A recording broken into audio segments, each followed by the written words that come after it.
Hello, my name is James J. Traitz, and I'm the author of a book called Don't Stop Your Mind.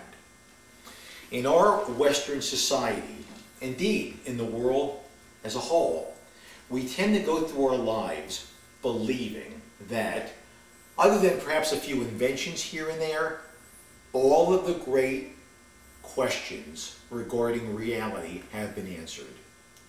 Nothing is farther from the truth. The fact of the matter is, many of the answers, many of the philosophical determinations are not part of our present educational system. Why is that true? It's true because we are in the age of specialization. Years ago, a doctor, a country doctor, he could do it all. He could treat a cold, a fever, deliver a baby, perform minor surgery, and treat the entire individual. In the age of specialization now, you may have a doctor that only operates on knees, that cannot treat illness, and so forth and so on. And our scientific community is that way, our educational system is that way. Therefore, we have a great divide between the biologists and the cosmologists, for example, two areas of science. For a biologist, physical matter is indeed quite real. Biologists focus intently on biological systems. For them, there is no focus on God, the soul, the spirit, or the formation of the universe. All is focused upon materiality. The cosmologist takes a completely different approach. The cosmologist focuses on the formation of the universe, and the macro universe in particular.